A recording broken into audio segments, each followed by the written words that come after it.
Samantala, pag-usapan naman natin ang mga bagay na malapit sa you at sa iyong mental health. Oras na para sa panibagong kwentuhang All About You kasama ang millennial psychologist na si Rian Portugues. Panoorin natin to.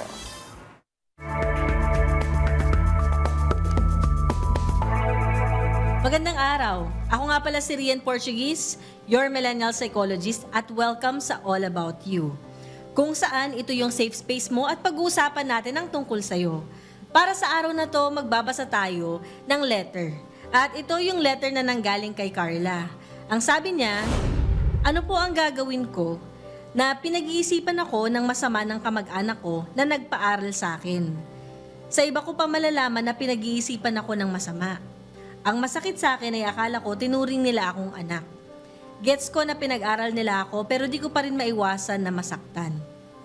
Yan yung mga usual na problema din natin, no? Na kapag may mga ganitong klaseng sinasabi sa atin yung kamag-anak natin or kapamilya natin na hindi direktang sinasabi sa atin. So, gusto ko lang sabihin sa iyo, Carla, na valid yung nararamdaman mo na nasasaktan ka. Pero syempre, meron tayong mga specific ways din para ma-manage natin tong nararamdaman natin and at the same time, maiwasan din natin yung pwedeng maka-apekto dun sa relationship na nabuo sa'yo dun sa mismong kamag-anak mo na nagpaaral sa'yo. Una, kilalanin yung nararamdaman mo. So sabi nga natin kanina, valid yung nararamdaman mo na nakakalungkot, pwedeng nakakadismaya. Ano ibig sabihin ng lungkot na to? Ano ibig sabihin nito kung meron ka bang sama ng loob? Nagagalit ka rin ba? I-acknowledge mo siya. Kasi paraan ito para makatulong din sa'yo kung paano mo ma-express yung mismong thoughts mo o kaya yung feelings mo sa kanila. Kaya yung pangalawa nating tip, nandito yung humingi tayo ng malinaw na komunikasyon dun sa tao na yun. Maganda na kausapin natin sila.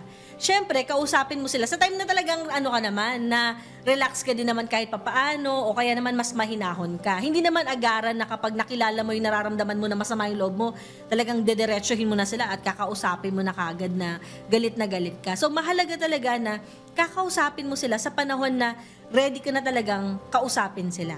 So, susunod dito syempre na iwasan din natin na ma-internalize yung mismong negative na sinabi nila sa atin.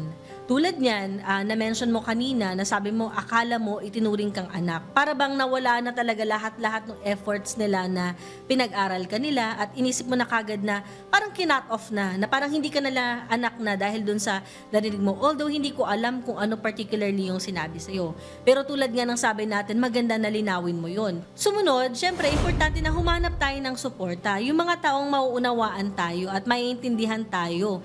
Kapag i-open up natin yung problema natin, tulad nito, maganda kausapin natin yung isang tao na trusted natin.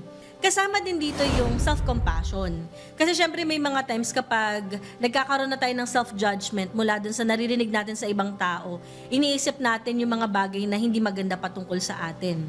Kung hindi naman natin talaga totally alam yung nangyari, di ba? O kaya naman, wala tayong basihan dun sa mga sinasabi nila, iwasan natin na i-judge yung sarili natin. Mahalaga na maging mabuti tayo dun sa ating sarili. So ayun, maraming salamat. And kapag meron kayong mga questions, huwag ninyong kalimutan na mag-send dito sa ating email na makikita ninyo sa screen. So yun lang, maraming salamat.